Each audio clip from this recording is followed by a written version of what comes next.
Congratulations, तुम्ही परत खासदार बनला. Thank you, thanks a lot. मला तुम्हाला कधी विचारायचंय, बोला.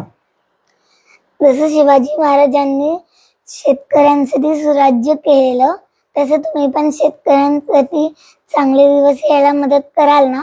100% करणार. कसं? महाराजांनी काय सांगितलं होतं, शेतकऱ्यांच्या भाजीच्या देठाला हात लागू देऊ नका. आता अडचण काय आपल्याकडे, असं म्हणतात की शेतकरी टॅक्स भरत नाही, पण शेतकरी जे काही खरेदी करतो या प्रत्येक गोष्टीवर शेतकरी टॅक्स भरतो.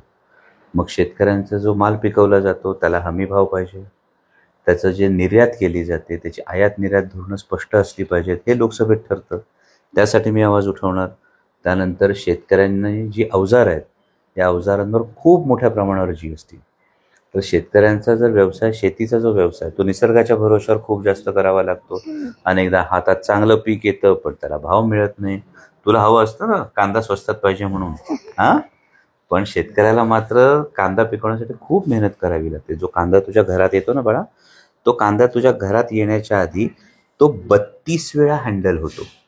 म्हणजे तो 32 वेळा जो हँडल झाला तेवढ्या लोकांचे कष्ट असतात की नाही त्यामध्ये.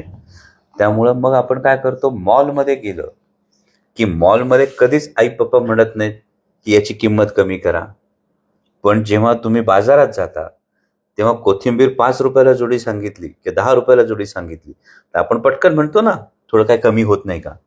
तर तेवढं एक करा की मोलभाव करताना मॉलमध्ये जसं करत नाही तसं शेतकऱ्यासाठी कधी मोलभाव करू नका, कारण त्याचे कष्ट असतात आणि हे आपण 100% करू. थँक्यू. थँक्यू बेटा. छत्रपती शिवाजी महाराज की जय.